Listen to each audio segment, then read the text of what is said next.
बस. कुठून सुरुवात करू? खरं सांगू, मी एक साधी गृहिणी होते.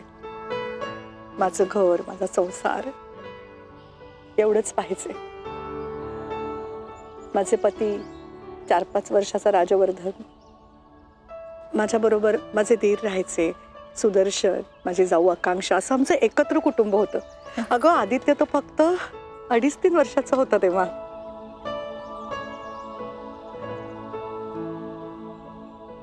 अचानक एक लहानशा आजाराने राजवर्धनचे बाबा आम्हाला सोडून गेले. माझ्या तर पायाखालची जमीनच सरकली. म्हणजे एखादी नाव वादळात अडकते ना, तिला तिचा खलाशी दिसला नाही तर कशी सैरभैर होईल ना, तशी होऊन गेले होते मी. पार खचून गेले होते. राजवर्धनच्या इवल्याशा बोटांनी त्याच्याही नकळत मला आधार दिला. तुला खरंच सांगते कावेरी, तो आधार नसता ना तर माझी नाव किनाऱ्याला लागलीच नसती. मी राजसाठी स्वतःला सावरायचा प्रयत्न करत होते आणि सुदर्शन आणि आकांक्षाने माझ्यावरती अजून एक वार केला. काय त्यांना वाटलं, काय त्यांच्या मनात आलं मला माहित नाही. त्यांनी माझ्या हातावरती 1200 रुपये ठेवले आणि अक्षरशः मला घरातनं हकलवून लावलं. काय? असं असं का केलं त्यांनी? काय आहे ना कावेरी, कुठलाही माणूस पूर्णतः चांगला किंवा पूर्णतः वाईट नसतो. अगं थोडीशी ग्रे छटा असतेच ना. म्हणजे शुक्ल पक्ष कृष्ण पक्ष असं जसं चालू असतं तसंच माणसाचंही असतं. कावेरी हे बघ, तेव्हा ते माझ्याशी तसं वागले म्हणून आज त्यांना जज करू नकोस. नाही नाही, तर कुठे होते मी? हातात 1200 रुपये.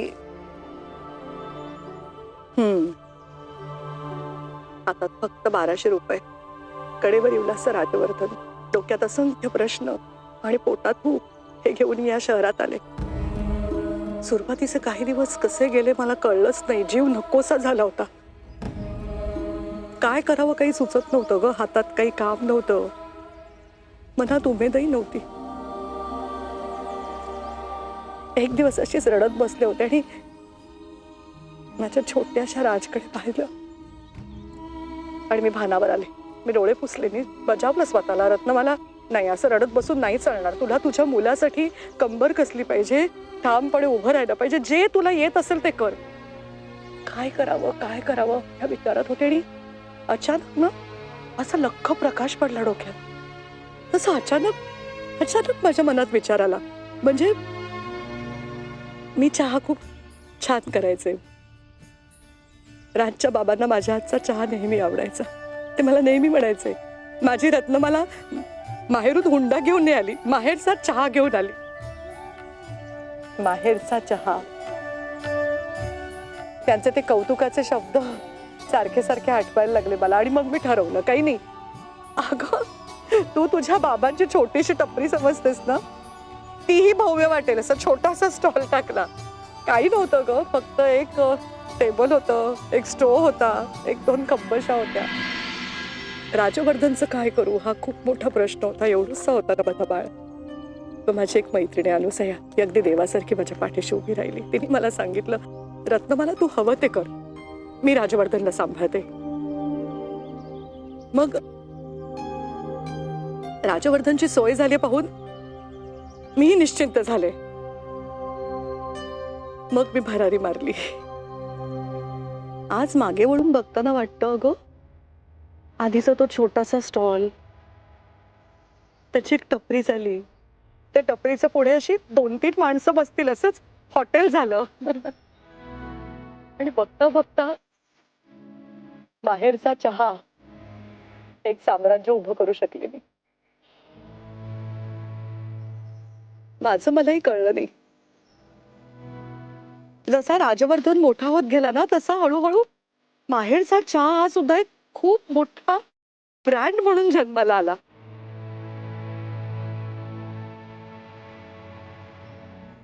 पण कसं असतं ना कावेरी, एक एकाच उगमस्थानातनं निघालेले दोन प्रवाह.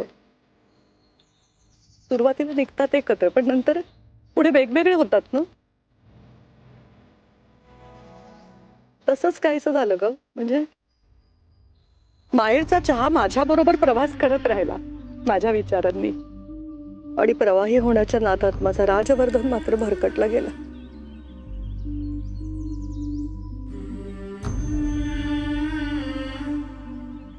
पण मावशी, प्रवाह कितीही भरकटला तरी तो शेवटी समुद्रालाच जाऊन मिळणार ना. कावेरी, मला ना हे सगळं, हा सगळा उद्योग मला सांभाळून ठेवायचा आहे, जपून ठेवायचा आहे. पण असाच नाही, संस्कृती आणि परंपरेच्या कोंदणात त्याला मी जसं घडवलंय ना, बसवलंय ना, तसा सांभाळून ठेवायचा आहे. पण राज,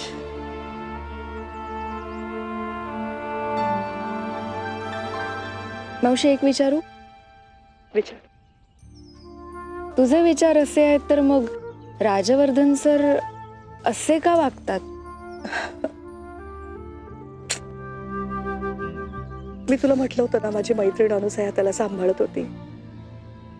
आई विना मुलाला सांभाळते म्हणून तिनेही खूप लाड केले त्याचे. आणि मीही त्याला ना माझे कष्टच दिसू दिले नाही. 4-5 वर्षाच्या मुलाला काय कळतंय ग? त्याने माझे कष्ट पाहिलेच नाहीत. राज जसा जसा मोठा होत गेला, जशी त्याला समजूत येत गेली, तोपर्यंत त्यांनी माझी श्रीमंती पाहिली. तो जसा मोठा होत गेला ना, तसा माहेरचा चहाही मोठा होत गेला. म्हणजे 15 वर्षात माहेरचा चहा असा एक मोठा ब्रँड म्हणून जन्माला आला. राजवर्धनला जसं कळायला लागलं तोपर्यंत माझ्याकडे सगळंच आलं होतं ना. त्याला कुठल्याही गोष्टीची मी कधी कमतरता भासू दिली नाही. काय ना, माणसाला न मागता न कष्ट करता काही मिळालं ना की मग गफलत होते बघ. राजवर्धनचे थोडंसं तसंच झालंय. त्यात सुदर्शन आणि आकांक्षा पण त्यांच्याकडे जे काही होतं ते सगळं गमावून बसले आणि ते माझ्याकडेच आले. आणि तू त्यांना मोठ्या मनाने माफ केलंस. खरंच सांगते कावेरी, अगं शिक्षा करणारे, माफ करणारे आपण कोण आहोत? ते देवाचं काम आहे ना. आपण साधी माणसं आहोत. मी फक्त माणुसकीने त्यांना समजून घेतलं, एवढंच. तेवढं काही राजला नाही जमलं. त्याच्या मनात तो राग असाच धुसफुसतोय आणि मग त्यामुळे ना तो असा वागतो, माणसं तोडतो. हा बरं चल, तुझ्या मावशीच्या आठवणी खूप झाल्या. आता रत्न मला मॅडम बद्दल आहे. कावेरी जरा थांबतेस, बसतेस अशी? मी आले जरा.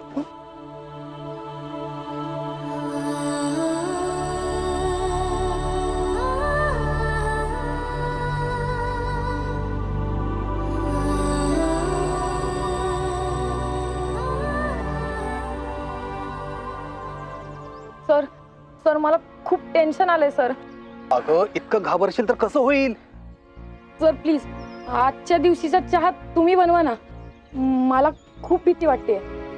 त्यात मॅडम अचानक कॅफेत आले त्यामुळे माझ्या हातनं काही ना काहीतरी गडबड होईल.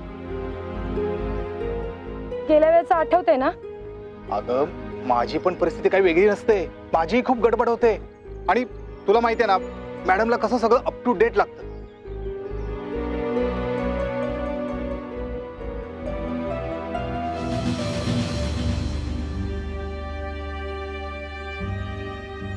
आणि त्यात नवीन भर म्हणजे मला चहा बनवताच येत नाही. मग आता आता काय, घे देवाचं नाव आणि सुरू कर. एक्सक्यूज मी, काय झालंय? काही प्रॉब्लेम आहे का? म्हणजे तुम्ही दोघं टेन्शन मध्ये दिसताय म्हणून विचारलं. काही असेल तर तुम्ही मला सांगू शकता. मी सुद्धा माहेरचा चहाची मेंबर आहे, म्हणजे नुकतीच जॉईन झाले. बिनधास्त सांगू शकता तुम्ही मला. आपण मिळून सोल्युशन काढू. त्याचं काय ना, खरं सांगायचं तर मॅडमना जसा चहा हवा असतो मी नेहमी तसाच चहा बनवते. पण मॅडम अशा अचानक आल्यामुळे मला खूप दडपण आले. त्यात मागच्या वेळी जे झालं, मॅडम अशा अचानक आले आणि त्यामुळे माझ्या हातून चहा बिघडला.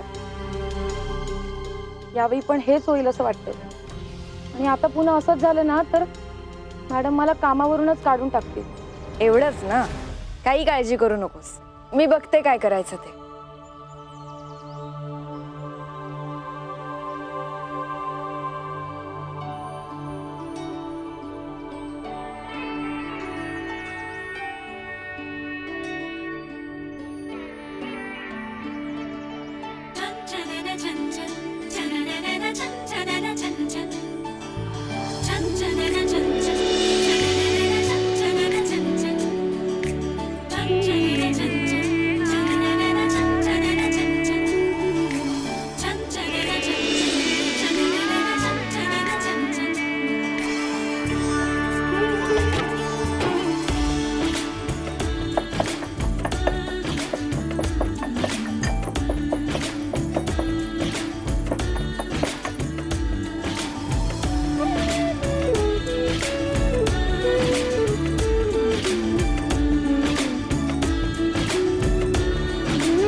झालं, थोडी उकळी आली ना की गाळून घेऊन ये.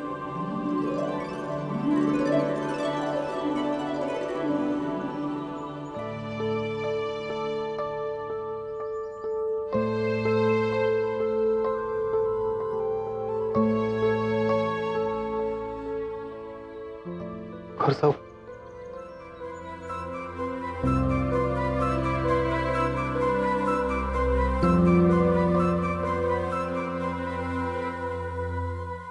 सानिया, मला तसं नव्हतं म्हणायचं खरंच. आधी तुला काय म्हणायचंय काय नाही हे सगळं माहितीये मला. मला माहितीये माझी मम्मा कशी आहे, मला माहितीये तू कसा आहेस, तुझं माझ्यावर किती प्रेम आहे हे सगळं कळतंय मला. आणि मम्माच्या बोलण्याने किंवा कोणाच्याही काहीही बोलण्याने आपल्या रिलेशनवर परिणाम होईल असं मी नाही वागणार आधी. आपल्या आणि रत्नमाला काकीच्या रिलेशनला धक्का लागेल असं मी नाही वागणार शोना. नक्की ना? बस, मला हेच हवं होतं.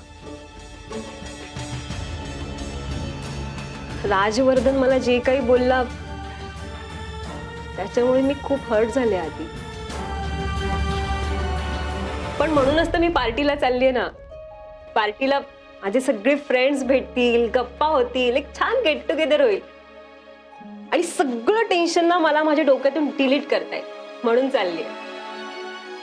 ओके, ये जाऊन मग. हो. पण लवकर ये, वाट पाहतोय. मी आलोच फ्रेश होऊन.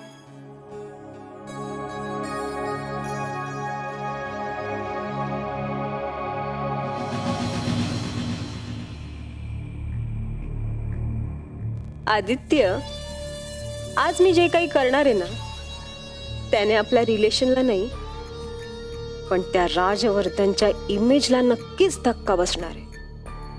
त्याशिवाय मला माहेरच्या चहामध्ये एंट्री घेता येणार नाही. जो राजवर्धन मला ऑफिसच्या दारात बसलेला पाहून हीच माझी जागा आहे असं म्हणालेला ना, आता तोच राजवर्धन मला रिस्पेक्टफुली माहेरच्या चहाच्या ऑफिस मधल्या माझ्या हक्काच्या केबिन पर्यंत घेऊन जाईल. You just wait and watch my baby. हा ठीक आहे. हो हो, राजवर्धनशी बोलून तुम्हाला मी सांगते. बरं ठीक आहे. हा, कुठे गेली कावेरी? काय ग कुठे गेली होतीस? इथेच होते कॅफे बघत. अजून यांनी चहा कसा आणला नाही? थांब जरा बस, मी बघून येते. कशाला? येईल ना ती घेऊन, म्हणजे येतच असतील ना ते आता. बरे ठीक आहे, बस. छान आहे कॅफे, मी पूर्ण फिरून बघितलं. हो ना? बघा, तुला काही अजून सुचत असेल इकडे, काही हो. करावंसं वाटत असेल तर मला सांग. अरे वा, आला चहा. मॅडम चहा. घे. घे कावेरी.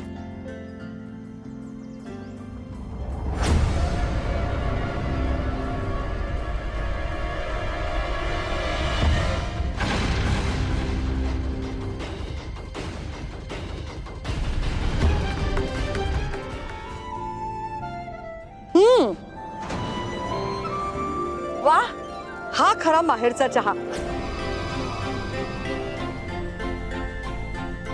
नयन, गेल्या वेळेला तुला बोलले ते फारच मनावर घेतलंयस तू. खूप छान चहा आहे. खरंच छान झालाय चहा. ही बघ, ही जी चहाची चव आहे ना, ही खरी माहेरच्या चहाची चव आहे. या चवीसाठी लोक आपल्याकडे पुन्हा पुन्हा येत असतात.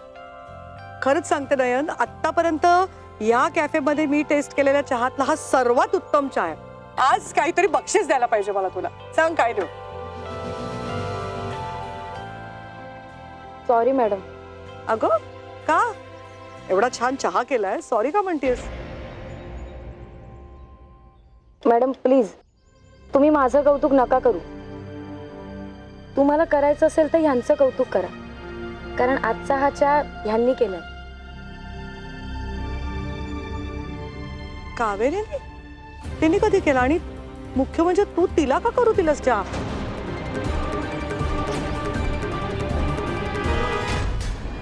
सॉरी मॅडम, तुम्ही अचानक आल्यामुळे माझी हिंमतच नाही झाली चहा बनवायची. मागच्या वेळी तुम्ही आला होता तेव्हा माझ्याकडनं चहाची टेस्ट बिघडली होती. तसं तर मी नेहमी आपल्या टेस्ट प्रमाणे चहा बनवते, पण आज काय झालं माहित नाही. खूप टेन्शन आलं आणि म्हणून मी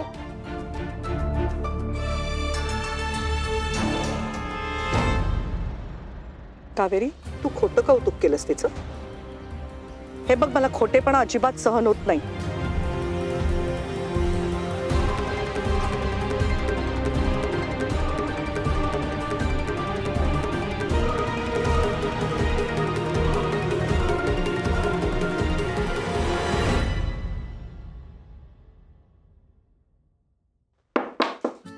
मैं कम in madam? Hi babe. How are you? Fine. तू कशी आहेस? एकदम मस्त. वेल, आज कुठे जायचं पार्टीला? पार्टी नाही, मिशन म्हण. मिशन म्हणजे I need your help sweet art. Anything for you बेब. ग्रेट. सो आज आपण जिथे पार्टीला चाललोय ना, तिथे राजवर्धन मोहिते सुद्धा असणार आहे. सो तुला फक्त एवढंच करायचंय की राजवर्धनला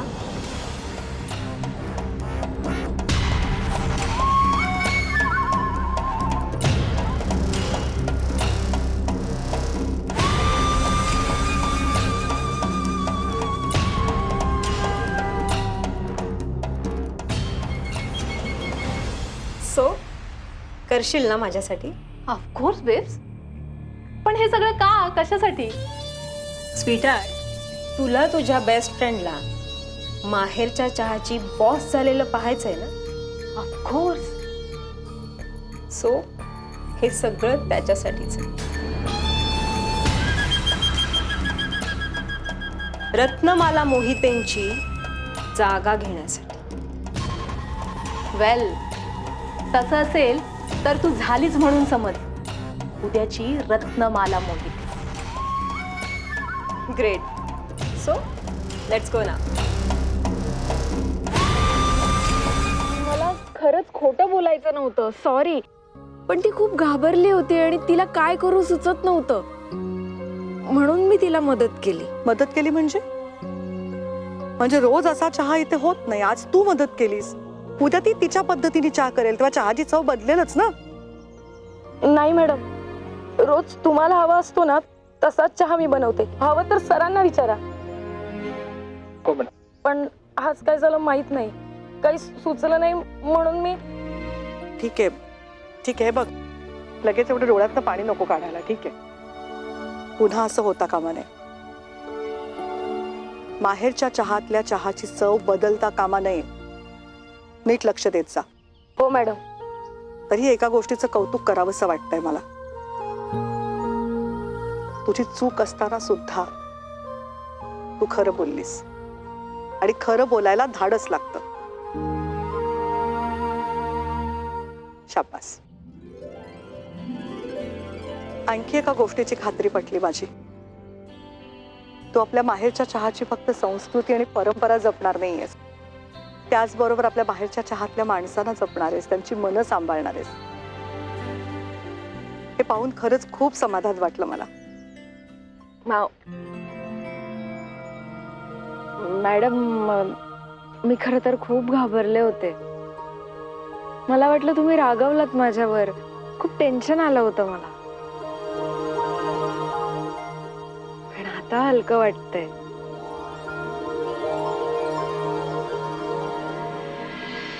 हे असंच आपलं माणूस जपणं तू माझ्या राजवर्धनला शिकवायचंयस कावेरी. तुझ्या येण्याने मला माझा राज परत माणसात येईल याची आणखी खात्री पटायला लागली.